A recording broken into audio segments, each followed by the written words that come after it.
Hello and welcome to the LCS and the LCS waiting room, where we are currently waiting for Kobe. Because Kobe's supposed to be joining us here on these hallowed waiting room sets. I believe he's sprinting around the arena now, searching for a pride pin so that he can celebrate along with us. Fun enough, we have one for him, but the person there's a pride pin sitting here waiting for him. handing them out, the person giving them out, and him have just been in circles, orbiting each other. Pretty phenomenal. So we're going to dive straight in because we have a heck of a lot to cover today, a lot of stuff that I wanted to kind of work through, and we'll just involve Kobe when he gets here. Starting things off with reflecting on week one, we're going to use none other than I Will Dominate's power rankings after week one of the LCS with TLEG, and then from me, while from a record perspective makes perfect sense, that CLG's in number 3. I'm a little surprised that people are quick to also power rank them that high. So I had also done like a blind power ranking in the sense that you're trying to forget the history. And I think if you do that, this is very justifiable because they were incredible. Yeah, you can just run right in front of the camera. Yeah, just do that, Kobe. Nice camera sense. Hey, welcome back, buddy. Did you get your pin? Thank you. Right there, you just missed Oh, okay. We found it. I was like, where's Caitlyn? We finally did. Oh, look, they can do the lower third now. Yeah, Here. beautiful. Well, while Kobe fastens on his pride pin to celebrate Pride Month, Mark, I'm going to return to you on the power ranking. Yeah, I think power ranking shouldn't be like projecting forward because, yeah, you don't know, strength of schedule might have mattered. Maybe this team just was really hot for a weekend. But I think just looking at the Rift performance from CLG last split, their drafts, their play, it would be hard to not put them in the top 3. Honestly, I'm surprised Baron isn't higher, you know? I'm used to Baron inting teams, you know? Like, maybe bump that up a bit, you know? Yeah, No, incredible. With that, though, now let's just flip over to the actual standings of the league following that first week of play. You've got CLG, Team Liquid Honda, and EG all at the top. Dig and Cloud9 still winless, but that will bring us, I think, straight to our schedule for the day, where we are going to see those two winless teams go up against each other in the first game of the day. Somebody's picking up a win. We also have, of course, the bot lane for Cloud9 slotting in. Following that will be 100 Thieves versus Golden Guardians, TSM versus Team Liquid Honda, EG versus Immortals, and FlyQuest versus CLG to close out the day. Moving right along, though, we're going to start pulling from social and start talking about a number of these teams. Team Liquid Honda, they had 6, I didn't know this stat, at least during the week as the games were breaking down, but Team Liquid, courtesy of Esports, had only 6 total deaths through the entire opening weekend of the LCS. 3 games, 6 deaths. They also, Mark was just looking this up. You take my stat? I was going to set you up, Mark. He credited you. The fastest team in the world right now for average game time. Yeah. So, you know, in their interviews, you know, Core JJ talked about it. I think Whippo touched on it as well, how they want to play aggressive. They want to play through the bottom lane, and it's really showing up in their style. Should add a little asterisk, top 4 teams, but the other teams that are close to them, Regions? top 4 regions, excuse me, yeah, top 4 regions. But the other teams that are close to them are like WE, who's like 1-6. So their game time is good because they're just losing. Because they're getting stomped. We're done here. Yeah. So Wait, but you haven't done anything. also, one of those 6 deaths, none of them belong to Bjergsen, which is another good point. That someone is okay, so is 6 seated. deaths between 4 people. Yeah, 6 deaths between 4. Oh, yeah, Someone's two people about to get kicked off that team. No, just kidding. Team Liquid, what a hot start it has been for that team. I think really that's what this comes down to, is it's just reflecting on what an incredible start to the split that Team Liquid has had. And I think that's where we pull in what Kobe said there, Emily, around some of the commentary the team has had around honing in on their identity and their way to play very early on. Yeah, I thought it was really cool that we spent so much time talking about, like, maybe going with this every single person can carry is a little bit too scattered from spring, and to hear the team actually come out and say, like, nope, we're going to play more through bot. This is a much better, like, basic style for us to have, and then we can expand on that. It was really cool to hear from them, and then also just them being a more aggressive team overall. Yeah, I like that. Everyone can carry, but should they? Questions everyone at home should be asking themselves. From there, we jump to CLG again. What a surprise it was, I think, for many based on historical performance that they are starting with a 3-0 or in 3-0 fashion. But it's also been for me, so cool to see how quickly people have galvanized around the success that CLG has had. And because, Kobe, in part, I think of the way that they're doing it. It's not just do the stock standard and come away with 3 victories. They have a different approach, and it's netting positive results. That makes people feel good and want to get behind them. Yeah, I mean, I overrated CLG last split. I thought I was going to overrate them coming into this one, too. But I got right, baby. Big Dokes in the top lane. he is not shying away from carry top laners. And we just talked about how Team Liquid finding so much success playing aggressively, playing fast. CLG also playing with very high damage compositions. When you have 4 carries like that, you get moments like the Golden Guardians game where Golden Guardians don't have vision on Baron for like 2 seconds. All that damage, Baron is gone. Guess what? Baron didn't get durability update. Everybody else did, but Baron still burns. That explains why Baron's only low 10th power on the ranking. power ranking. He didn't get touched by the durability update. I think CLG have a really interesting read on the meta that people are now starting to pay attention to, right? Given the strength of Senna, you can either pick Seraphine into her, or you can just pick them together so you don't get counterpicked. And I think the other thing is we're still waiting, I guess, For the because other shoe to drop? the third game. Sorry, I thought that's where she was going. I really did. The third, it is kind of that. The third game where they weren't able to lock that in was a lot messier. So I do think that they're a better team, and I really love their coordination and their approach to the meta.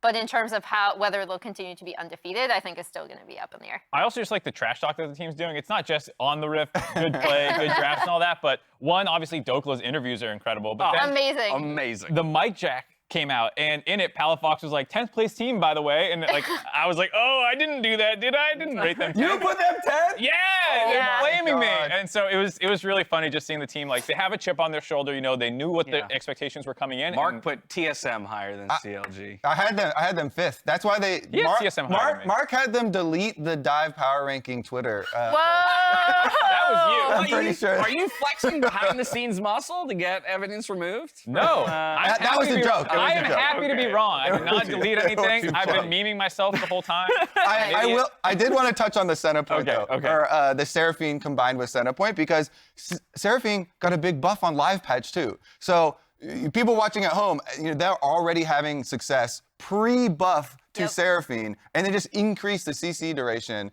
So get on it. Yeah, it's been a terror in my solo queue games. All right, from there, we're jumping over to EG. Continuing our conversation a little bit about the MSI hangover, and just reminding folks that Evil Geniuses doesn't show any signs, at least, again, from a record They're perspective. still young, James. They don't get hangovers. That's true. It's them young guns who are making it work. But yeah, I think there is still a conversation generally around how we feel about Evil Geniuses' performance so far, because yes, they've gotten the wins, not necessarily in the most convincing fashion. I'll read this out real quick. EG spent a lot of time discussing how to prep for summer since the LCS finals. The entire team knew the plan, and each player was able to resume training after MSI as they felt most comfortable doing. Good prep can reduce issues with anticipated stressors. Good start, more to do. That comes from Jordan Tsai, Dr. Respawn.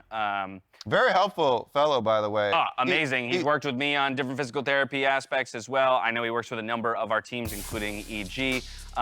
But just kind of a cool little peek behind the curtain on EG's approach to the very short offseason that they had to make sure that they could come in and still find success. Yeah, and I mean, the big thing for me is still EG's team fighting, right? They were able to lock in compositions they seem comfortable playing. We did the whole Danny's Ezreal versus everyone else's Ezreal and like his damage per minute. I still think their overall strength was team fighting, even when they didn't look like necessarily the strongest team, like we've been talking about with TL. I did also like, because their team fighting is so good that you're like, well, all right, that's in the bag. And the improvements that they retained from MSI, like, you know, well, Jojo? Apart from the first blood where he dives Ahri under the tower. Which was still a good look, right? If he had the auto off, would have been it should have just been a solo kill. But the other thing they brought from MSI, it felt like to me, was directing some of this mid-game macro, where they're the ones actually making the decisions, and they start Rift Trail, Danny pulls off, so they're not going to be available for a cross-map play. Some of these things really look like direct, learnings from MSI as well. And I was talking to Vulcan a lot on Monday, and he was just like, oh, this is good that we have a 3-0 start. People are worried, are we burning out because we're still doing well? And it's actually, no, if you do well early, you can take more time off or go easier later on in the split. So if you can be going... So the hangover is going to be delayed later, where they No. I don't know about you, but that's how my hangovers work. It's usually 3 p.m. 3 p.m. is when I get hit. I think his point was, if they're 5-0 at the end of this weekend, they can take a bit of time and maybe put some academy players in and get some experience for them. Like, it just gives you a buffer to make smarter decisions with that kind of prep stuff that, Dr. Respawn's talking about. Yeah, by all accounts, an amazing way to kick off the summer split following an international endeavor. For lack of a better word. That's all that happened in week 1. Now, as we enter week 2, we're continuing to celebrate Pride. And we spoke with Biofrost on his experience publicly celebrating his identity while being a part of the league community. Check it out. In my post, I mentioned that my story is not unique. There's a lot of people like me that experience a lot of discrimination in school, in work, and especially in gaming because of the culture around it. And a lot of times people just actually don't even think of what they're saying. And a lot of times they actually don't mean it. It's just part of the culture to say words or have like a fraternized bro-like culture in gaming. So it's more so like I think a knowledge thing and awareness problem that I think is pretty easily fixable.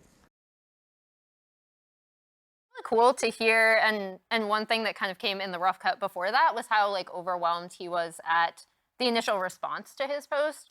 And it was really cool to see because like I'm pansexual, I've never done like a post like that, but it was awesome to see how much support he had, and I know he himself was really taken aback at how many people were reaching out to him afterwards. And I think he has a very measured response in terms of like, I'm really glad that I got this support, and then additionally, there's still work to do, but it's not as maybe bad or like nasty as people think.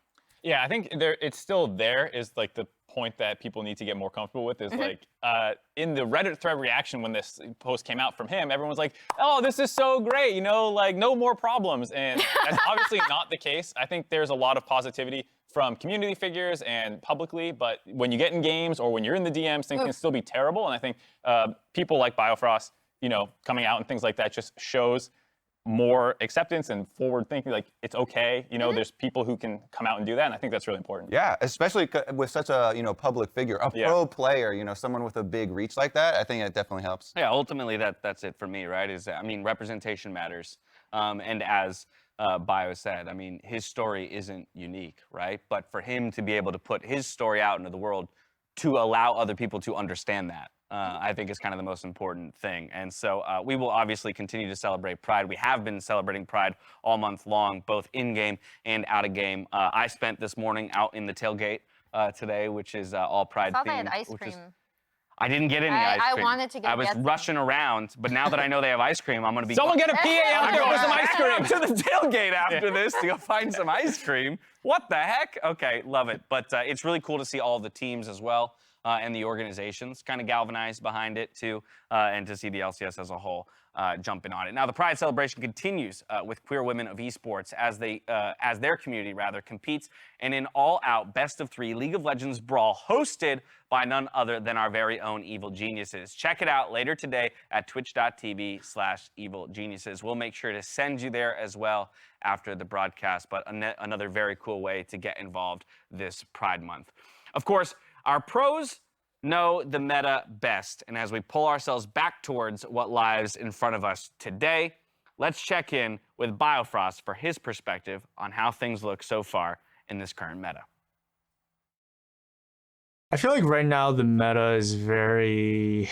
A lot of people are playing a lot more scaling stuff because you have control mages mid, and actually a lot of the bot lane matchups are very spicy, but a lot of them are getting banned. So we don't get to see the spice. We're just filled with bland salt and pepper.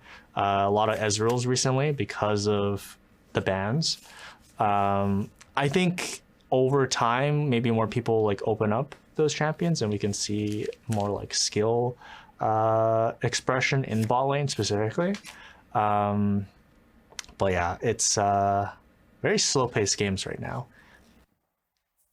So right off the bat, Yes. I take small issue with the slander to salt and pepper as spices, calling them bland. Salt and pepper are phenomenal spices, should be used in most cooking. But from there, To be fair, they're not exciting. They're staples. They're the most and you basic. need them, but they're not. It's they're like building blocks. Come on. Yeah. Yeah. Also, right. salt is in a lot of it. Anyway, calm let's down, not Deck. We get it. bogged We down get in it. a conversation Ezreal is a building block. around spices. Ezreal is a building block. Ezreal is salt.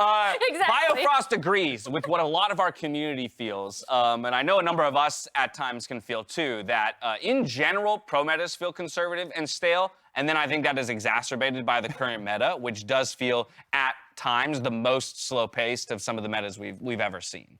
Yeah, I think it's really interesting because I know Mark and I had our rant last week about how, like, it doesn't have to be this way, guys. Like, look at what LPL is doing with some of their lane counter picks.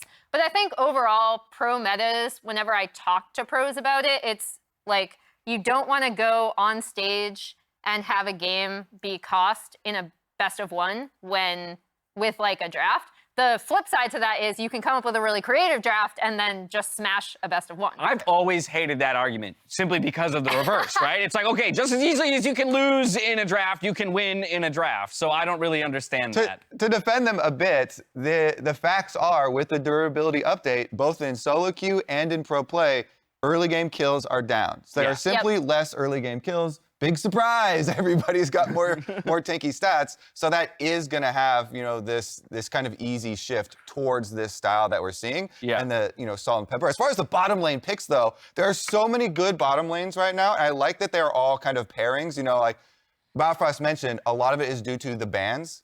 Right. Five or six bans, and most of these big bans are towards bottom lane because there are so many of these really strong duos that really do need the other champion, like the Ezreal with the Karma or the Kalista with, Kalista's pretty flexible. You go Renata or Engage or anything like that. Aphelios, Lulu. Like, there are a lot of options here. We're even seeing Kog'Maw come through, so hopefully they start to experiment some more. And to bounce back and give you the really boring answer that no one likes is because it's very difficult to spend a week of practice trying to develop something new when you're also working on a million other things. And so, yeah, picking Malphite in solo queue once is like not that hard to do. To then figure out which situations do I pick it for my lane, team comp, what champions do we need in side lanes and jungle around it, build the entire team comp to function, get practiced on it so you can actually close out games, and then have that situation occur on stage. That just doesn't happen that often, and there's very good reason that people tend towards the salt and pepper. Yeah, because it's always good. No, exactly. Use your point. It always works, right? The best argument I've ever heard against crazy off-meta picks is that time is a finite resource, right? And as a team, we can only invest so much time into practicing things, and if ultimately we're going to invest 3 scrim blocks, 15 plus hours of our week into a specific pick in the top lane. That might not show up. One, the situation might not arise where it's viable. 2, even if we do play it, and in the best case scenario we get a win with it, the very next day, the next team we face probably just bans it. But it's they don't fun wanna to do watch. It. So but it is. to watch. Look, No one hey, disagrees. trust me, I'm on the side of I want to see more. I want to see more teams attempt to break the meta, Yeah. and the teams that I think that need to do that more are the teams on the bottom half of the standings. Now it's only week 2. I'm not making that case for any of the current bottom half teams, but by the time you get to week, end of week 3, beginning of week 4.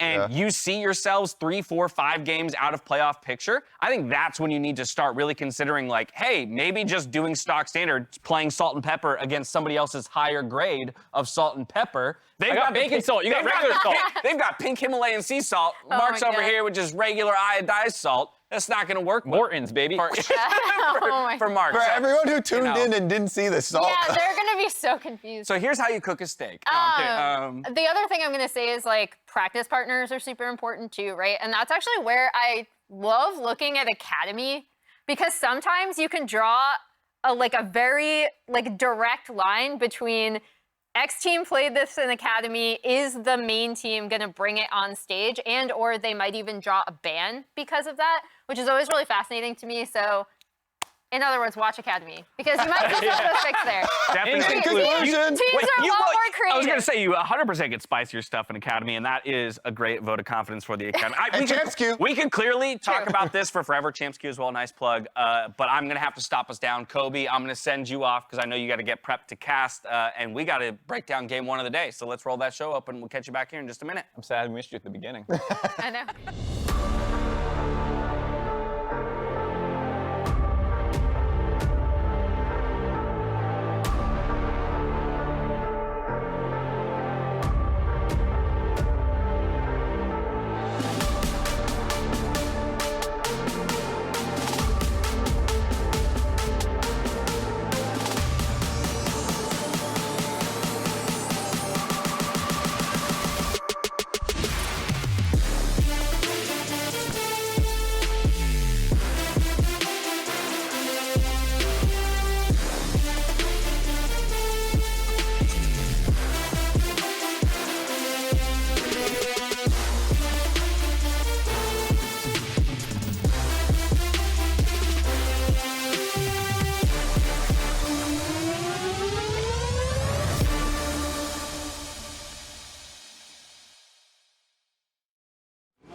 Rachel! Oh, long time no see. Long time no see.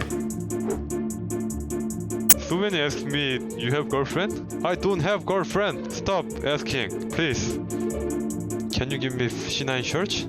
Sure. If you come stage, I can give you one shirt.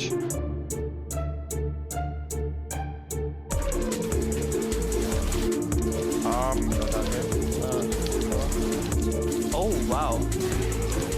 Oh shit. I'm no man. Sorry, bro.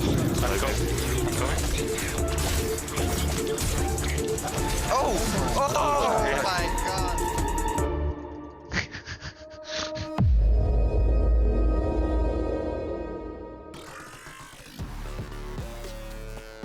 Welcome back to the LCS, and guess who's back? Summer starts now, Dash! Raz is back. Raz is back. Whoa! Guess who else is back? Berserker, baby! Berserker's Let's back, go. baby. Those Huge damage up. numbers, nutty. Also, it's good to know that all we have to do is go out to stage. All four of us can I get, know. I want can a get C9 Berserker shirt. shirts. True. I want a Berserker jersey. Also, don't ask Berserker about whether he has a girlfriend or not. That's a lesson. I was watching his stream right after that, too. His title of his stream was, No girlfriend. Don't ask me about a girlfriend. In brackets, Jack Mad. So in conclusion, Twitch chat, spam, do you have a Go ahead. girlfriend at Berserker? Get it Oh, there. There it is. no. Get it done. Do what you do best, Twitch chat.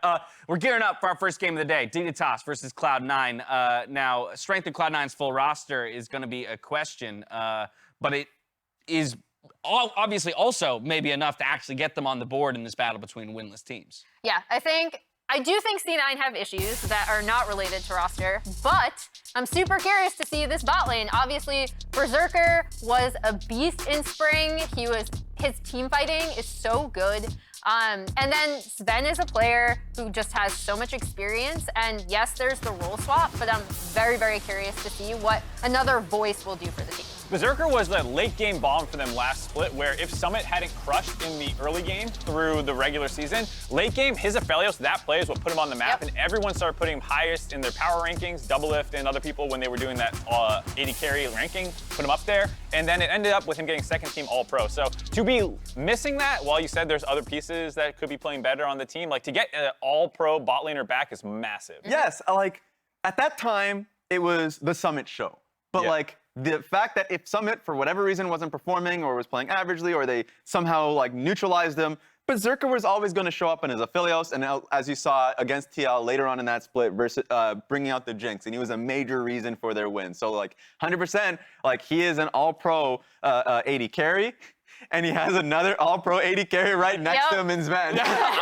Okay, I love that you went there because that's where I wanted to go next. We're all fondly remembering Berserker's performance from the spring, but we have to remember that he did it alongside a different support than he steps onto stage with now. Mark, it's Zven making his return to the LCS, but now in a new role. Yeah, different look, but to go back to his history as an AD carry, he's one of the greatest of all time in the Western scene in that position. A lot of highs, a lot of lows, exploding onto the European scene as Niels back in the day. OG Making Niels! Semi-finals runs at international play. Pick up that trophy. That was actually, this is probably one of my favorite winning moments. I know that there's no crowd and it doesn't have the normal hype, but watching Yeah. both him and Perks do the, Yeah. he was still just as excited. And to me, that speaks to the competitor that I know Zven is, and I think most of the world knows he is. This guy wants to win. Yes. Yeah, he really wants to win. We heard how much it meant for him to go back to international competition last year, going back to Worlds. Obviously, you see his Worlds qualifications there. And I think the thing I really want to reiterate is that he has a very clear understanding of how he wants to play the game. And that's what I'm looking for from him to give more direction for the team. Because it might not just be that, yes, he's coming in and this is their bot lane, but he also could add a really important voice. 100%. The voice, the fact that he's an active voice is something really important. People are questioning, of course, like, naturally, you're role swapping to the support position. Yep. How is that going to work out for you? It's a completely different role, responsibility, and now you're working with another AD carry and like trying to get through certain bottom lanes with the huge changes that's happened. So like trying to understand certain matchups. I was watching his champs queue that he was playing Oh, yeah? actually a little bit with Doublelift, and he was smurfing on Lulu. So I think we're in a Nice. good position here. I think he's That gonna was start kind of much him to play stronger. with non-LCS AD carries. There we go, exactly. You know, showing him the ropes. I'm also excited just to have him back in the scene after being gone for a little bit. One, his interviews are amazing. Both, he's super funny and so brutally honest sometimes, as well as he's just a total grind lord. Like, he plays tons of solo queue nonstop, and so just to have a beast like that back in the scene. It was cool to even just catch his interview with Travis, where he kind of talks about where he feels he is right now in his personal play and support, how the team is ultimately, ramping up. He had some thoughts on the meta, and then spoke about how top 3 is their expectation. They need to go to Worlds. He wants to go to Worlds. This is quite the hole already here, coming out of week 1 that they have to dig themselves out of. And so I think there are going to be some questions about how quickly they can make that ground up and how this bot lane is obviously going to look in their first outing here on the LCS stage. And so while, we wait on bated breath for this game to play out and get our first look at Zven and Berserker as the bot lane, we flip to the other side. And we talk about their opponents real quick. Dignitas as well. Some struggles so far in the first week of play, sitting at 0-3. Biofrost still on the hunt for his 200th LCS win. He can get it done today with a victory against Cloud9. How cool would that be? Again, a reminder to people that Zven is now stepping on a stage against one of the more decorated supports that we have in the entire league. You're going for your first win against the guy with going for his 200. It's a bit of an experience in this role. Nuts. Well, that's quite a 2v2 that you have to walk into. 1000%. And I mean, when Biofrost came in, it felt like he turned around a lot of what the sentiment on not just his last play when he was on TSM in their championship split, but also just on Dignitas as a team, and made it so you have to respect, of course, their jungle. He was working with River a little bit more, but him and Neo had an incredibly strong bot lane, understood how they wanted to play Emily. I know you're a big fan of the Caitlyn bot lanes, and he was the one that played it, Caitlyn Lux, a lot. This split has been rougher for them, and I think that's something that they need to be able to get past. And I think that's what they're missing, right? Is that they did have, regardless of whether you liked it or not, a very clear-cut identity, to the point where we did that joke graphic where it was like Jarvan, Caitlyn, and Lux. And then we know exactly how they're going to set up this bot lane. They want to have pushing bot lanes, and we heard from Bio initially about the kind of, I guess, salt and pepper, like boring, everything's getting banned, so that's why you're seeing Ezreal.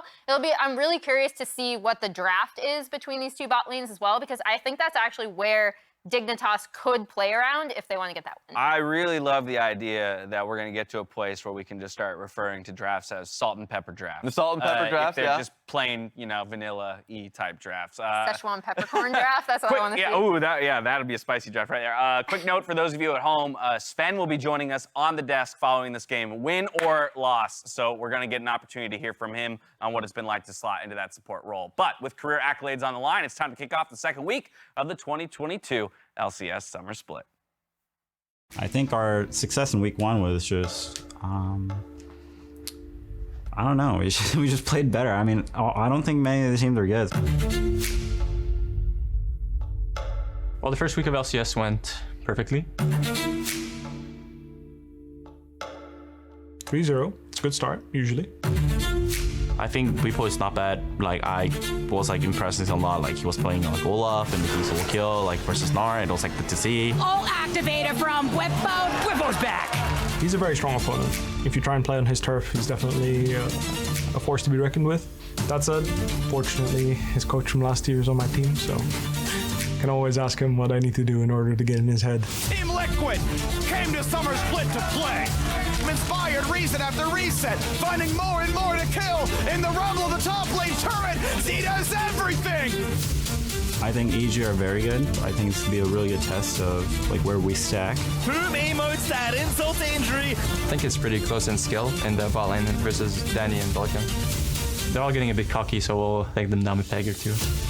G picking up where they left off, crushing every team in the LCS. Where were you when CLG ended week 1 in first place? Hello and welcome to the caster desk. Got to hear myself a lot in that hype piece. I will say that is the best feeling as a caster. One, to get a compliment from your co-casters, because I mean, y'all are intelligent and have great taste, but also like, they chose my line. That's good. I did a good job. You're the best. Oh, Good thank job, you so Phreak. much. He's actually better than me. Welcome to week 2, baby. I'm super excited for this. I was on vacation week 1, so this is my week 1. This is my first week of. Same for Cloud9, by the way. Yeah, true. That is the big story. So excited to see Berserker and Zven back. They immediately got into Champs Queue, by the way. The Cloud9 posted the social that was like, look, they're back. And that night, I was in Champs Queue and saw Berserker already queuing up, spamming games, clapping people. So super excited to see what they can do now. Obviously, they haven't been able to practice together, so 4 days of scrims. Yeah, we expect it to be a little bit rough around the edges, but going to be a new look there from the bottom lane. Yeah, they get what I think they're going to believe is a warm-up game. Dignitas, of course, winless so far in the split as well. Yeah. I mean, it's been a rough start, right? They missed playoffs in spring after a hot start, and it's 0-3 so far. So Cloud9, like, yeah, you're 4 days of scrims, but like, if you think you're making worlds, this needs to be a dub. Yeah, you got to start now. It has to be an upward trajectory because you're actually at 0% win rate right now. So it was funny that, our hype intro that we got for this was all of the 3-0 teams talking about how perfect week 1 went. Yeah. And this is the complete opposite here. It's the absolute value of 3-0. Somebody, though, is going to get a win here and break the losing streak. As we talked about on the waiting room analyst desk, the majority of bans currently being spent towards the bottom lane, and no surprises here. Zeri's back into a very strong spot. Ezreal and Draven and Kalista following through, so definitely still some good options for them, though. Kai'Sa, Jinx, even Kog'Maw has gotten a little bit, and we saw the cat and the rat, the Tom and Jerry bottom lane with Twitch. So they really do have so many options down there. Yeah, it is really cool. I actually think the bot lane meta is quite diverse. We saw Senna Yasuo locked in the LEC as well, which is weirdly a lane I've actually played. A very strong lane, by the way. So there's definitely a lot of options out there. Should be a lot of fun stuff out there. But Lucien, I think, ended week 1 100% pick ban across all major leagues. It may end the case here as well. Left up will be locked in. All right, so we expect it to be Lucien Nami because that's the other interesting thing about most of these bottom lanes is they all have basically their target support that goes with every single one of these AD carry picks for maximum efficiency. Thank you for the hover Fudge. Yeah. Shout out to the start in spring. And I don't think that we'll be seeing Ivern, even though on live, Ivern did get some compensation buffs. I don't think it's enough to bring him back in, though. And we get the Senna instead. This right now, to me, is just one of the best picks because it is actually so flexible. You can play Senna AD or support currently. You can have the farm Kench, which what I think Cloud9 will go for because, again, spying on Zven and Champs Queue, he has had a bunch of farm Kench games where he pairs it with the Senna, so no surprise there. Yeah, Senna really has been, to me, the premier support pick of the Summer Split. I think if you can get her, you probably want her. I think she has actually a very large roster of available carries to play alongside. Tahm Kench is a popular option. That's not a problem. It's very good pairing overall. And so, yeah, he's got the practice. Like, this is the meta bot lane, IMO. One of the spicy things he added to it in one of the Champs Queue games, though, he took Ghost on Tahm Kench, and he literally was just running people down, actually getting a ton of kills in the mid game. Meanwhile, Dignitas now, their turn. The Nami that we talked about is picked up, of course, and then you want to get a mid laner because Corki already banned out, and you don't want to go through second ban phase versus Jensen. Yeah. You always, currently right now, need some sort of either like Yone type champion or AP scaling control mage for the late game because the majority of games are going the distance. Right, yeah, scaling has definitely gotten better. Early lethality in terms of actually killing the enemy champion has gone down a bit. It's actually part of the reason Senna got good. Obviously, Infinite Scaler really likes to not get bursted out at level 3, and the durability update definitely helps her in that regard. That, thanks. Yeah, would like not to die, so any squishy champion that can be abused in lane tended to get better.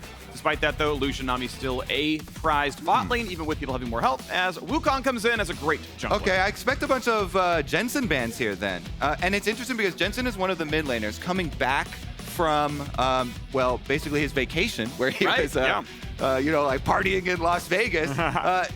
Doesn't have like the biggest of mid lane champs pool. He has very, very clear like top 4, like Orianna, Syndra, these types of champions, LeBlanc, that you can target with him.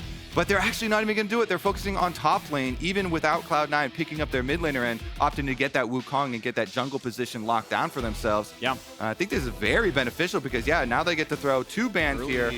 towards River, who is, to me, always the biggest talking point for Dig. River, to me, is the biggest star on this team. He is an absolute monster, so they target him, taking out the Udyr that is coming back with the buff to tank Mythics, an extra 100 HP on that Turbo Chem tank. Yeah. Has really brought forward a lot of those champs. All right, so one Fiora ban, one Victor ban, a little bit of support there for the top laner Gamsu then. 2 Sejuanis, 1 Gangplank so far on the split. That sounds like a poker hand. Yeah. I got 2 Sejuanis, 1 Gangplank. League of Legends card game coming soon. Already is one. Poker set. Poker set? Yeah. League of Legends poker set. Yeah, it's like, hang on a second, I played this one. You cast, like, did you not cast Worlds? I cast of that Worlds game? for Legends of Runeterra. Yeah. Congrats, Alan ZQ, for being the world champion.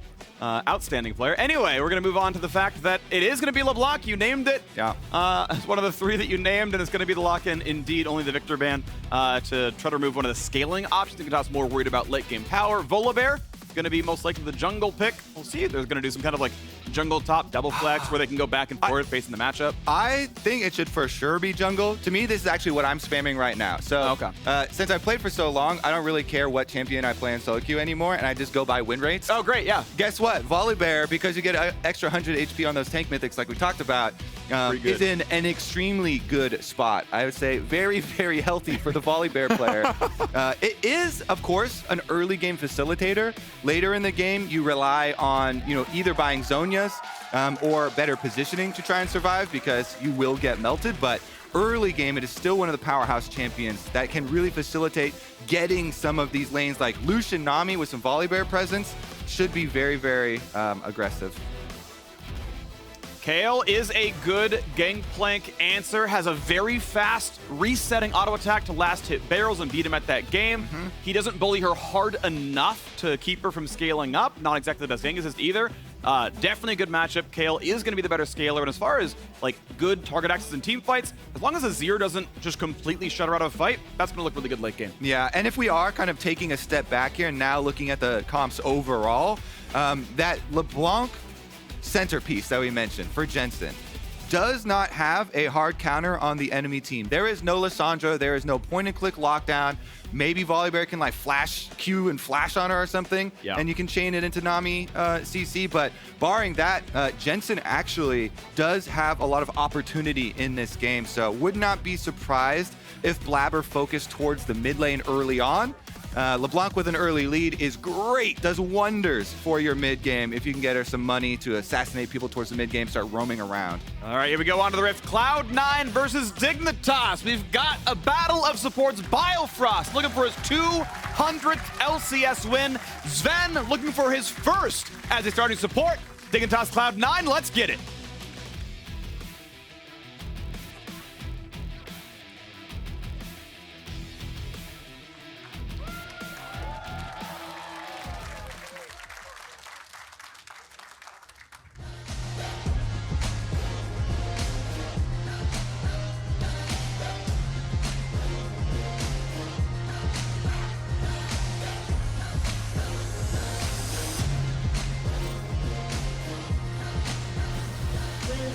Summoner's Rift. Welcome to Summoner's Rift. As the lady said, Dignitas and Cloud9 hoping to reverse the trend from Super Week in Week 1. 30 seconds until Oh, Cloud9. sneaky. Yeah. This LeBlanc we've been talking about, distortion over the back. Can he wrap around all the way behind blue? Doesn't look like it. Just get the deep ward on red. Yeah, the ward is finished the goal. At that point, you got no CC. You've already used distortion, so cool. You don't know that we know you start red, but maybe they'll figure it out. As far as that LeBlanc goes, too, Jensen, as I mentioned, one of his top champions, currently 77% win rate over his entire career in professional play on LeBlanc. Very impressive, 34-10.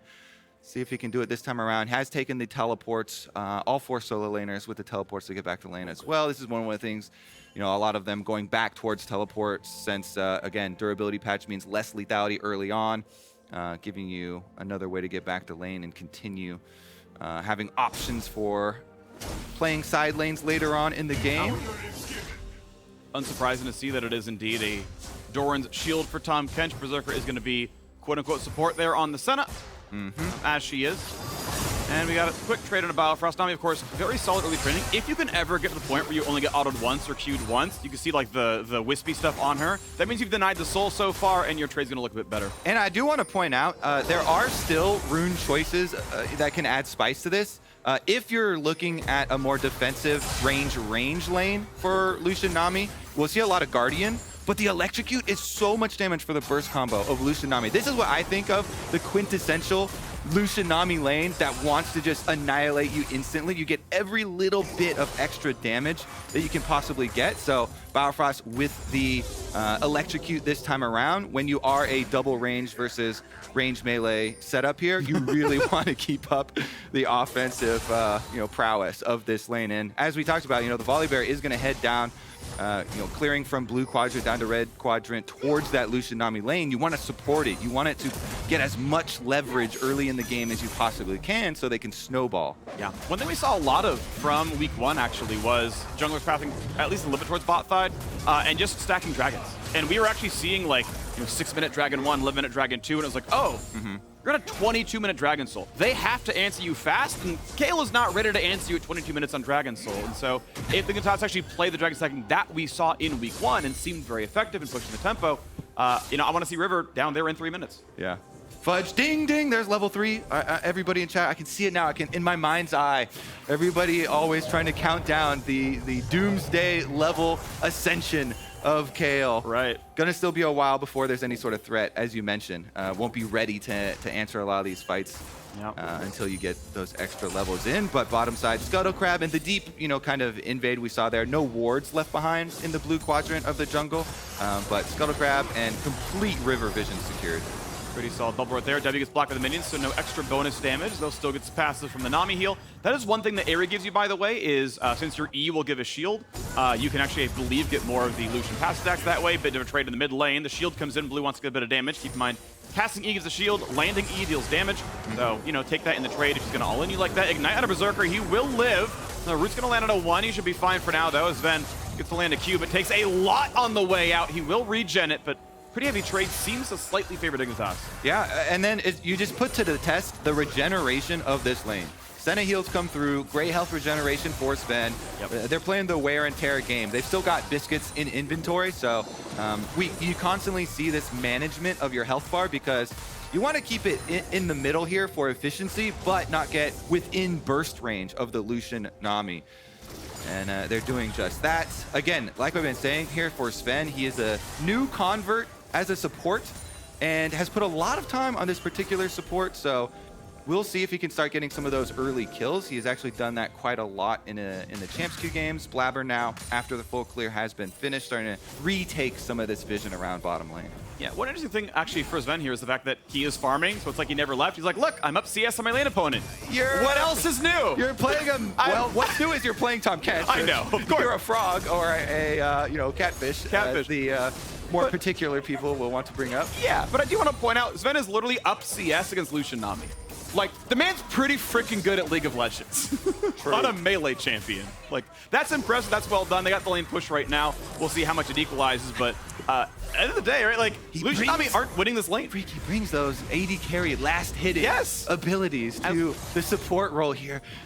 Honestly, we've actually had so many in North America especially, role swaps from AD carry to support and been successful. Core JJ, of course, but also like Aframu, started out as an AD carry as well. And it's definitely been one of the roles that we have had most people transfer into. And Zven's going to face Huhi later on this week. I believe it's tomorrow, and that's going to be... Then we just talk about the roaming skills of his Aurelion Soul that he brought from mid lane to support. But at least another convert to support, right? Who's like been successful. So it's kind of cool to see that, support is so easy. You just roll swap and you're one of the top 4 in the league. It's great. So, little shade thrown into my lane partners. Leo going to keep the lane pressure going on to the bottom lane. Could not quite get all the way to Noon Quiver first item. We get some action, Phreak. River, Berserker. Fighter. Oh. Yeah, to be fair, you would just give away... So, for what it's worth, though, that is objectively correct, because you just give Berserker a soul and he walks away from you and you're like, oh, that was nice. Right. And, but, you know who doesn't want to see a little Volibear, scare tactics coming out of the brush. Surprise. Yeah. Dragon will be picked up by them, though, of course. As a jungler, you also just never want to give away your position, even if it wasn't a champion that can stack off you and get a soul and actually get value from seeing you, like Senna or Kayle is another case like that where you wouldn't want to show. But Chain again wants to chain in. Good sidestep by Jensen again. Basically dodges 80 damage, but not getting hit by the E. So well done there. Lands the trade. Blue does his best to hit back as we still have a small CS lead to Jensen. We did see that 630 for his Dragon, so like clockwork, yes, you got the bot lane pressure for the most part. Your jungle comes down, you claim it uncontested, keep on moving. Yeah. With the early games going as they kind of have trended towards, especially when you have set up like this with multiple scaling outs for both teams. Neither of them feeling super pressured early on. We become accustomed to basically just setting up a table of dragon timers so we can calculate here.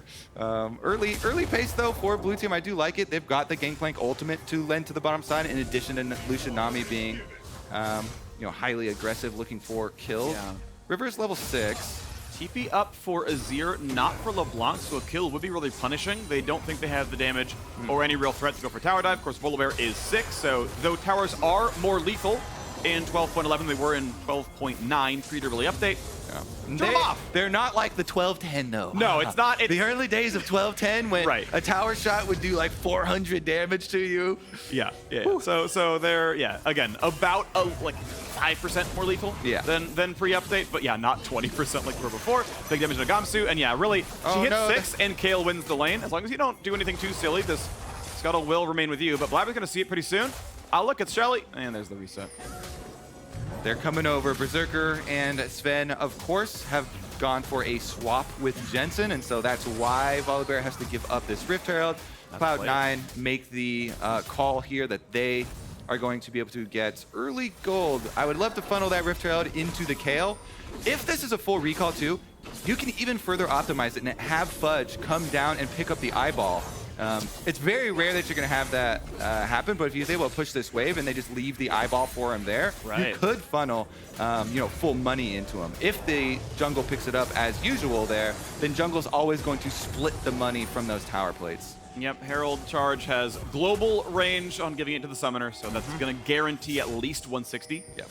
Well, I guess it's shared more ways, sure. But either way, he's going to be in the pot. He's going to share some of it. So Blaber at least gets to get money on Wukong as he goes towards his first item. Once it's summoned up, should be no problem in finding at least someone to deal damage. Bot lane turret, I believe, would have lost 2 plates, I would guess, off of how much attack damage Neo has. Right now, Senna's covering the marker, so I can't look. 2 plates gone. Okay, so if you don't get more than the turret itself, you gain 100 gold for killing Herald, and you're going to share equal turret plate gold back and forth. Yeah. Yeah, it has to be a situation where you already kind of want to make the swap away from bottom lane, or you're thinking, hey, we're going to make a bigger play.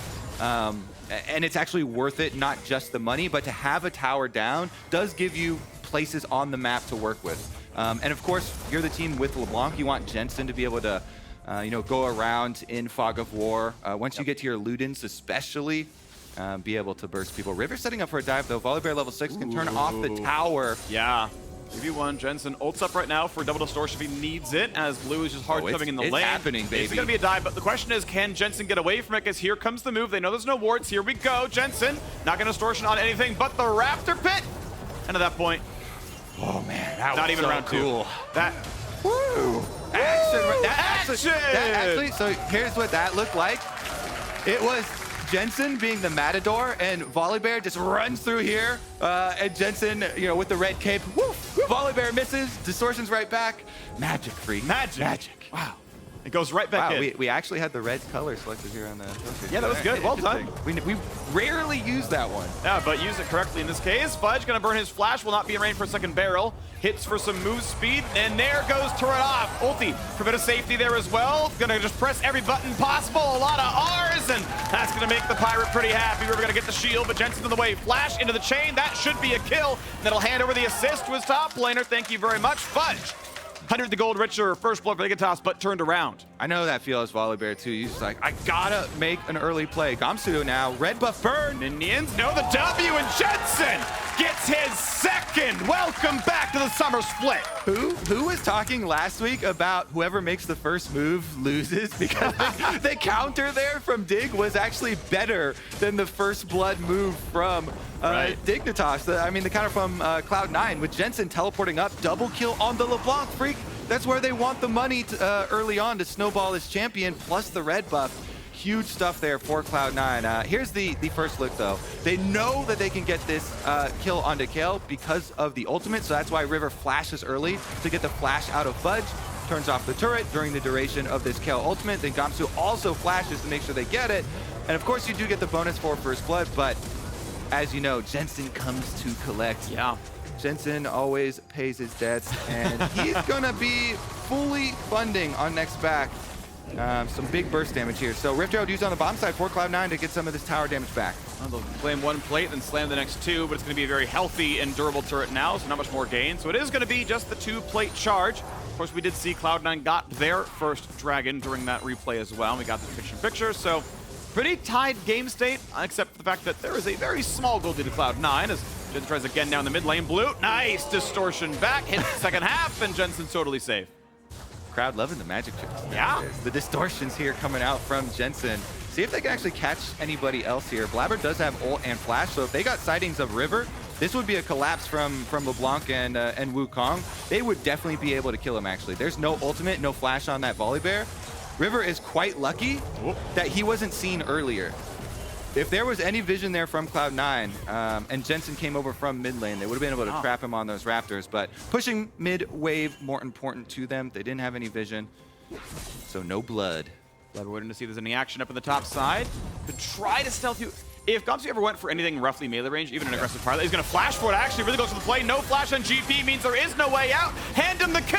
Blaber could have turned off our hand him the money, but it's still going to go over 300 to the jungler, 150 to the top lane. Thank you for the vision toggle from the observers, too. I like that. Coming in with the W flash from Blaber to make sure Gamsu will have no reaction there. They get inside and get the kill. Again, more money here for Cloud9. Things going swimmingly, Phreak. People were very critical of this team when they had only, what, 3 players of the intended roster? I mean, even with those players here, also not having a lot of practice time. Neither bot lane's doing anything in this game, by the way, Kobe. It's actually 3-on-3. Excuse me, sir. They're damaging the towers. Oh, boy. Thank you. But oftentimes, it's not just how your bottom lane is performing. One of the questions people had for the Cloud9 team, even when the roster was announced, was who of the players actually has a big in-game voice? And that's something that doesn't show up, oh yeah, and how you're playing the lane or whatever. But Zven is a very, very seasoned player as well. So that's one thing people were creating hypotheses for. Is he going to be a big, shot caller? Is he going to add much to how they want to play their macro, their early game control? Yeah. Still kind of up in the air until you get those comms listen-ins. Yeah. Little root there. Okay. Not much more done, though. Zven's going to keep taking farm. Turret, though, very, very low plates are dropped, so it's a very squishy tower. River waiting in the wings. Right now, not willing to play too aggressively, though Neo short range can only do so much with Berserker in his face, and they will get no turret damage. I love this point for LeBlanc. This is my favorite point in the game. You get hit level 11 when you finish your Ludens and pick up a Dark Seal. Oh, that's a flash stun. That's Tahm Kench the target, which means he cannot save someone else. Then, very tanky, stand alive for now, 100 HP. Flashes, Ignite is on. How many ticks are left? Not enough. Neo gonna be knocked into the air, chasing down. Blaber's gonna find him, and now on a Berserker. Gets chopped up. River in with the ulti. Gets one. Look for 2, but it's a really big shield. Do they have enough damage in time? They can turn back for the turret if they wanted to. The minions are there. Gonna dive in for more. Blue shows up, but it's going to be knocked down by River. Turret's going to fall likely as well. Blaber left alone. Easy auto. Make sure he's not in range yet of Blue. And now with the clone, they know where he is. They see him through the stealth. Biofrost low, jumps on. Blaber takes him down. Rest of the damage should be there, and indeed it will happen. 5-4 scoreline. And here comes Jensen. The clock is ticking. Big Benson here to knock you down. Is it going to be enough? He's on a ward. Going to find a bit of damage. There's a stun. He's got to be careful. Jumps back over, finds a blast plant. Doesn't even need it, gets away. Yes, my job here is done. Oh, wait, you didn't do anything. We were trying to set up the LeBlanc Phreak. I was trying to hype him up, and he doesn't come down for the roam. Dignitas commit to it, though, and they get so much out of it. Turret killed. So Dig swing right back into this game. They definitely needed that big play to put a stop to this Cloud9 momentum that was building. And Jensen just pushed in a wave mid and then kind of disappeared from the map. So Cloud9, Fudge will be able to pick up Rift Trail. It's second Rift Trail on top side, so does have diminished value there. Don't get any instant gold. Still gives you some pushing power though. Yeah, it does more damage than the first, but you're right, you get no guaranteed plates. So see if that turns into anything useful as the Azir turret falls. Don't need too many fancy graphics. FTX gold difference about 800. Still a very close game. Dragon coming up in 12 seconds, and I want to see who can get it. I'd also say it's not that great to have the kill money go onto the Volibear.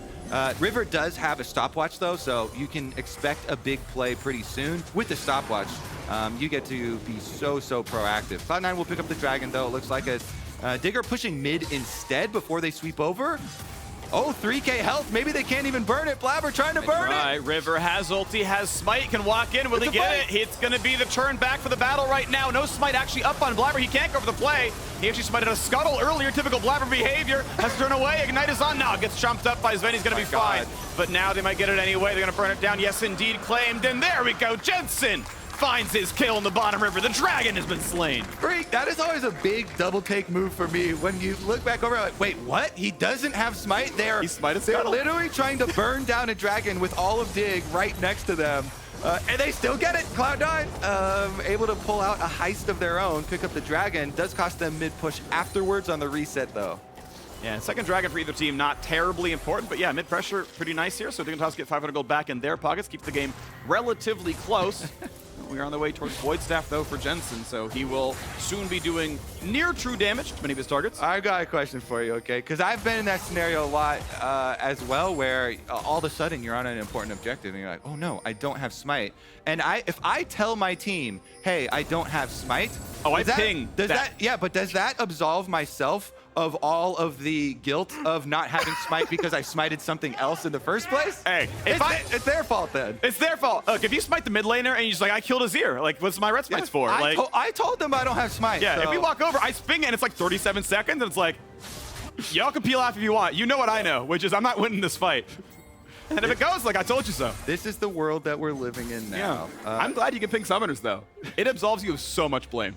Yeah, at least you get to say I told you so afterwards, even if people don't read them. Yeah. All right, well, it's going to be Dignitas trying to move in and get some deeper vision here towards this mid game. This is really where it kind of stalls out because the safety of some of these outer towers starting to drop. And so now you see just catching these waves towards secondary turrets, causing Cloud9 to have these shorter distance rotations between mid and bottom, and then Dignitas trying to take over control of their jungle resources and increase their lead that way. Here we go.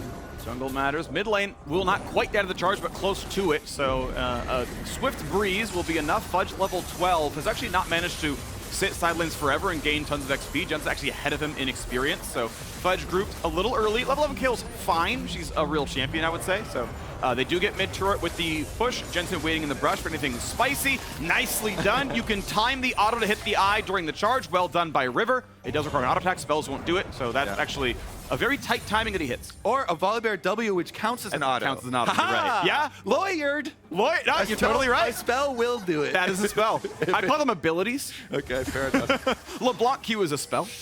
She's a magician. Or, never mind, we're going to move forward. We got this one. Here we go. Look at ready? Timing, baby. Slow-mo. Shelly's going for it. She's going to get it. Oh, yoink. It was W. It was the W, baby. Because W's it. Okay, never mind. It was a W. He got the kill. Yeah, it's a fat dub. Bios looking for his first on the split, though. River on the way forward. That will be a stun. Ooh, aims the slow really well, forcing the flash out of Jensen. Oh, it's going to land. Senna for the shield. Not going to be in time. Kill comes over 3 assists across the squad. Neo on the board with his first. It's so fun to watch Volibear aggressive plays. They're so visceral. You know, this giant bear jumping on top of you, ripping them to pieces, and Jensen is no more. People definitely had some questions, you know, as far as him coming back. I was super hyped and hoping to see some Jensen of old, some classic Jensen carry games. Cloud9 definitely going to need it this time around. Very close in gold, slight lead on the Dragons here.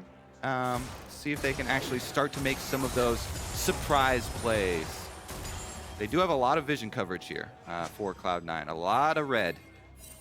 True, but will it be enough to secure an objective? Third dragon for C9 if they get it in 1 minute and 12. They've actually put some pressure on as he would move towards Ocean Soul.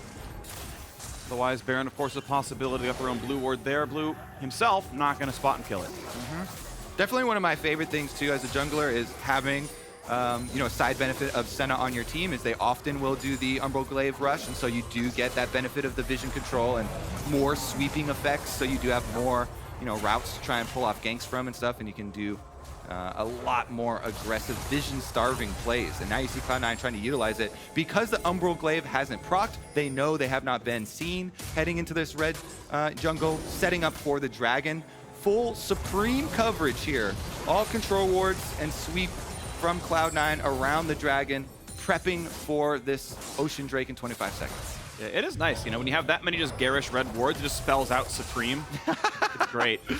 I like it. I like it. Supreme's kind of old now. It's all about Balenciaga. Oh, okay? yeah, no. Everybody's moved on. Okay, I wasn't even on the Supreme thing in the first place, so. True, even true. affect me. Oh, Fudge on a ward, on several actually. And they're like, yes, we see you taking our Raptors.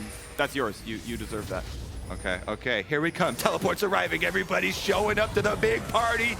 Yeah, we got 5,000 health left on the Ocean Drake, and it's got to be Dignitas able to walk in. River not the best engaged. Blaber on the flank. They're going to try to get away. Great shuffle. That was perfect. That pushes away the Kayle nuke, and now, oh man, Blue is in towards Fudge. 500 health. Not a lot of escape tools left as well. 2K going to be claimed. Neo gets it again. The quick chop. Tahm Kench saves one. A flash of safety, Zven. Everyone's going to be alive for now. Really, really dangerous here, but no one dies except that poor dragon, which Dignitas claims. River will have Smite soon, and that means they can look for Baron, and they can force Cloud9 to fight without any of their important ultimates. Yes, sir. Right over to it here for Dignitas. They're going to start burning through. As you said, Fudge does have teleport, so he can teleport up, and they can contest from the side of Cloud9. If you trap him inside the Baron pit, maybe they can find an angle. They're going to try a little bit of move speed from Berserker, hitting the Shroud. They're going to get the team in. Jensen take a bit of poke, but he's going to be fine, and ultimately, they don't believe they can sit around in this pit. As everyone comes down, the TP was burned. That was the price of that Baron setup. Exactly. That's what Dignitas is trying to force out of them now. Kayle going to have a more difficult time split pushing and farming that experience. Phreak, 2 more levels until the dreaded 16 Kayle. So Cloud9 on pace, even though they do lose this dragon. Nice Chad play here from River to jump right in, and I believe a culling bullet was the last little bit of damage to get it.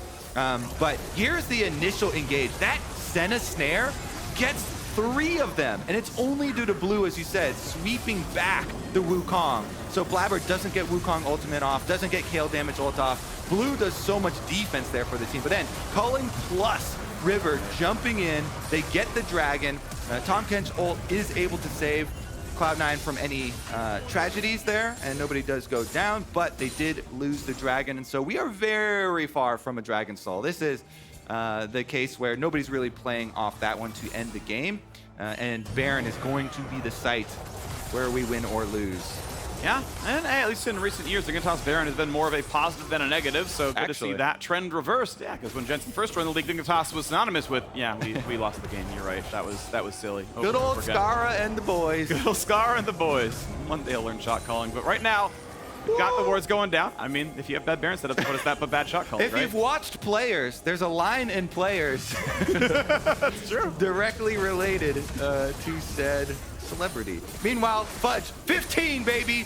We're 1 away. He just needs to keep split pushing. 2-level lead over Gamsu right now as well in the side lane. Doesn't even need the 16. Nope, no.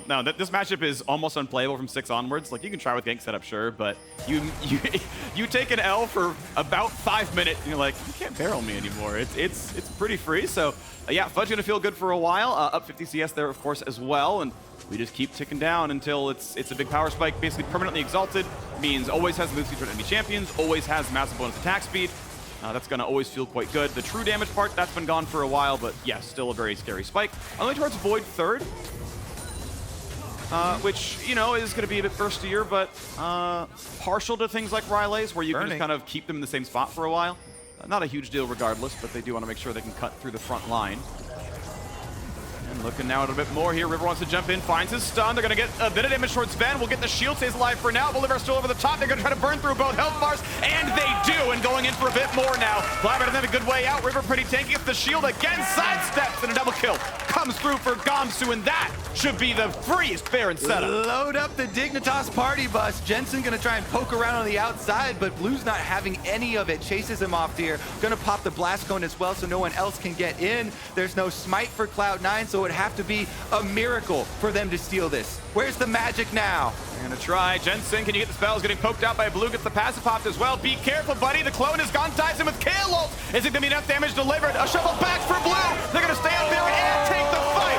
Berserker's down. A triple kill for Blue. Even the Baron belongs to Dignitas. On the way to Biofrost, 200th LCS victory. Dignitas are back, baby, and Blue is just stuffing this whole Cloud9 team. The control out of this Azir. Phreak has won them back-to-back-to-back team fights. River with the engage, culling again from Neo behind him, gets a bunch of damage right up front, and then after the Tahm Kench ult is used, they chase forward. River gets the Volibear ult over the top. They pick up Blaber as well, and they know with the jungle kill on top of that, it's going to be very easy to force Cloud9's hand. They're just hoping for a miracle here from Cloud9's side. Jensen goes in. They didn't have perfect vision on the health, so it's a little bit early, but Blue was waiting for it. The Azir sweeps in right after he takes the distortion back. They get the triple. Oh my goodness. It's going to be Dignitas inside that Cloud9 base very quickly. There goes another turret. So gold lead definitely resoundingly in Dignitas' favor right now. Red Bull Baron power play looking pretty solid here with a 4,000 gold lead. The 5th dragon of the game spawns should be pretty easy to claim with all the map control they've earned off of that Baron play and off the team fight that they won. Yeah. Blue shoves in. Doesn't even have to think about what damage Jensen deals. 10 stacks on Dark Seal, and looking now at the inhibitor turret itself. Not too far away. Here comes the first dive. A shovel back again brings him to safety. That engage is not good enough. Not yet turning out the tower as River's ulti is down. It doesn't get much done with it, so still some wave clear. Gamsu walks in, walks out. River a little bit low, has some shielding, has some healing. Turret getting lower and lower. Zven's forced to flash to safety. There goes the tower. Now the inhibitor is going to be claimed. You got to walk away from that one, Cloud9. They can't go for much more here, but actually, they want to play now. They think health bars are low enough that a TP play might just work. Jensen's in, gets marked, slowed down as the Ceruldos applies the slow, gets rid of the teleport move speed. Jensen again delivers Kayle damage, but it's not going to be enough. They may have practiced the combo. The combo might get them kill 1 and 2, actually. They're going to leave River out to dry. Then it's going to be a riverbed, and they're going to pick up the pebbles now. 3 versus 5, nearly enough damage, but not going to find that kill, and turns out Dignitas greeting for the inhibitor means they will drop that dragon when it could have been theirs. And it's against a team that has Kayle, Phreak. How many times you have to really, really highlight playing safe versus a team that has big comeback mechanics? Kayle, level 16 now for Fudge, looking for some more money, trying to find Neo. Find some little Kruggies. Yep, flash! That's why I like Riley's. It's low. Got like 12 gold off those Kruggies. Hey, it's 6 gold each. It's like 18. Huge. I don't think he got all of them, though. Oh, I think I got 2. Okay. Nice dragon pickup, though. Was. That's number nice 3. Try. Dragon Soul point for Cloud9 now. And the question now becomes, can you buy space for Fudge to actually freely auto? Because as much legends have been told about the level 16 Kayle, you actually have to be able to auto here. And so many times, Blue is sweeping through the Cloud9 team, and there's no space, there's no peel for this Kayle. And you have to worry about the Gangplank barrels as well. But this initiation, there it is once again. The sweep from Azir counters the engage from Cloud9. Even though River jumps in there with the Volibear ult a little bit early, they're still able to back off from the turret, then re-engage, take it down, take down the inhibitor before Cloud9 go for the big play. But then Jensen, again, with the Kayle ult on top of his head, double distortion, big chunk of damage onto Blue and Gamsu. And even though Gamsu didn't die instantly, the Zhonya's meant that he could not run away with the rest of the team, so they get him down. Zhonya's from Volibear as well, means the same fate for him. Yeah, no lockdown, of course, the shield as well. Can't even hit him back, so good Kayle damage delivery system. Those offensive ultis are a very strong use of that button. We're going to see just Cloud9 chilling for a little bit longer there. Wants the souls onto Senna, sure. Let me see if we're going to wait 3.5 minutes for that Dragon Soul, or just 2 for the Baron. Dignitas try to siege in the top side. Gold lead still there, it's about 3,000. Yeah, Jensen indeed spotted, sweeps it, gets rid of it. Thank you very much for the 30 gold. Presses towards his next item, which hopes to be Death Cap. And he has Zombie Ward. Interesting. All right, gonna, again, look for another angle here. Constantly flanking. Either Blaber or Jensen are good Kayle targets. Jensen generally going to be the squishier and focused by Dig, though, so... You can barrel chain him. He has been the choice. One thing about sweep for the wall, even doubles both of them, knows it. It's like, yeah, bud. Yeah. Power of sweepers. See champs, they don't see you. We're better than wards in some cases. Still trying to defend the top lane turret right there. 3 minutes till Drake. 120 on Baron. Dignitas, of course, they have the Nami for healing. And they've got Azir for decent siege. As soon as that turret falls, they can summon the Azir turret and have a nice bastion of safety for inhib. Those double stack super minions built up on top on bottom side while this delay from Dig. And so Fudge gonna have to go answer then. Decent damage dealt to that Nexus turret before he got there, though.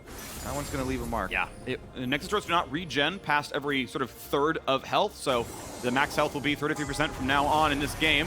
Though it slightly regens up until that point. Gonna be finding top tier 2. Can they get the Azir summon in time because Blaber wants to flank. He is known. They have a control with what's going on. They need that turret. That will make the fight very hard to win for Cloud9 as long as they can live a little bit. It's gonna deal extra damage, a 6th member, so to speak, as there are some souls for Berserkers. Zven's still trying for something. And Dig just want to buy time. Again, look at those super minions. They're going back to finish their job. The Nexus turret under attack. One more wave. Fudge just got to go save it. And Dig are going to get inside. Yeah, that might be the inhib turret itself. They need the wave still. They got to wait about 5 seconds till it happens, but you can see Cloud9 shove up mid. They know where Fudge is. Baron in 15, and Dignitas say, no, we'd rather play for ward control around the Baron pit. Be careful because Cloud9 are aware. TP is up for Fudge. They're going to meet right here. They know something's up. Is it going to matter? Blaber in the front line. Ults onto all 4. One's double coming in. Finally get a little bit of something, but here comes the dive in for Tahm Kench. So I'm going to do some damage. Stopwatch burn for a second as the turret falls. The top side. River is low. Ults to safety. You never want to see that. Blaber's in for blood, and he finds some. It's going to be blood in the water. They're looking for 1. They're looking for 2. Nice bubble buys some time. They're going to go for a bit more. They're going to get the chomp. Azir will be digested. Chomps him up. Blaber dives in for a bit more. Gamsu is low. Barrels will land for some damage, but the shutdown comes through for Fudge. River's got to hide away. Now this is going to be a death. He's going to drop. Now shield for a moment. Jensen, does he have it? With the heal, he's going to be okay. Maybe not. He's not done yet. All right, Cloud9, are they going to try and push all the way to Nexus turrets? I think they need to Baron instead. Just probably take a little bit of towers and then go back for the Baron before Dignitas revive. Death timer's already coming up pretty quickly here. They're going to opt for an inhibitor push. 10 on Lucien, 20 on Azir, 23 on Gangplank. They're posturing for Nexus in a 5 versus 2. Azir still 15 seconds away. They're gonna have Lucien. Will it be enough to the front line just evaporating? River dies right away. Still a 5v2. Zven pretty tanky. Second turret falls. Oh, they did Cloud9 look for their first win of the split, and they're gonna get it. The new roster, and a slobber knocker is undefeated. They're not messing around, no hesitation there. Push straight through to the Nexus. Cloud9 get their first win of summer. The full intended roster is here, Phreak, and the full intended outcome to their games is also the outcome, here. As intended. This was a rocky road for sure. Either team had claim to that Nexus. In the end, it was Cloud9. Dignitas just slightly overplayed their hand playing for a bot lane inhibitor. They got the inhib to have. Good job, Zven. Happy to have him back here in the LCS. Yeah, come on, dude, come on. Good hustle, good hustle. You got to battle in front of the audience. Oh my God. Of course, Fudge at home. Look at the height difference on that, baby. It's actually funny. It reminds me of the meme of Zven versus Jensen. When when he bowed to him on stage. And now they're standing next to each other, reunited on the same team. Cloud9, though, of course, Phreak, they have a lot to iron out still with this team. But again, as kind of said and illustrated here for the Cloud9 members, starting to rack up the wins now is important because they're aiming for these top spots towards the end of summer. And starting out super weak, 0-3, definitely going to put themselves in a hole. Fortunate for them, though, they also had strong strength of schedule in super week. So some difficult opponents. But it's all about this play right here. The party bus takes a left turn towards the red quadrant of Cloud9's jungle, and they get annihilated. Blaber, he did not hesitate. He saw them and immediately goes for the engage. You got that huge Wukong opening. He singles out Neo. You see him on the top side. W's over the back of Baron Pit. He goes to finish off Neo, while Fudge is just making everyone else run from the level 16 Kayle on the other side. And Cloud9, off of this single play, win the entire game. Was curious if they were actually going to pull off and go for Baron with the kind of early death timer there on Lucien, but they run it right through. Teleport enables them to get right back in. They burn through 4 towers, the inhibitor, and the Nexus. And good idea, right? To realize they had the time. They looked at the time. It's like, yeah, Lucien's coming up, but we're going to be in the inhibitors already, so. I love those confident calls when you get them right. You look like a genius, like, I knew it all along. But if you make a blunder, kind of like we saw on the top side, and then all of a sudden, ooh, a team with Kayle, you know, you stayed around too long, they get a comeback, they get a dragon as well. Yeah. Those sorts of things, bouncing right back. That's what makes the difference between the best and the merely good. The meager. The meager. Wow, okay, that's harsh. Well, we'll see if Biofrost says 200 to win tomorrow. We are stepping away. On the other side, though, Zven is going to the analyst desk to break down his game and get us ready for the face-off between 100 Thieves and Golden Guardians. Don't go anywhere.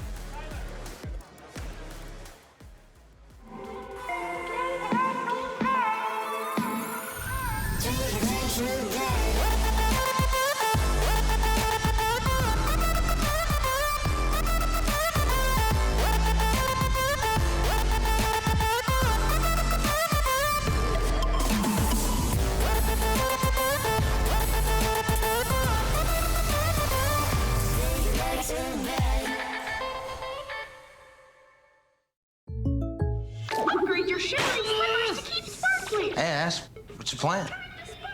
A new and very serious game, Jake from State Farm, but these in-game purchases are wrecking my wallet. I can't keep sparkling, Jake. I need a sparkle. State Farm has options like combining home and auto, so you get a rate that fits your budget. Very nice. The gameplay is really strategic, I swear. For surprisingly great rates that fit any budget, like a good neighbor, State Farm is there. Call or click to get a quote today.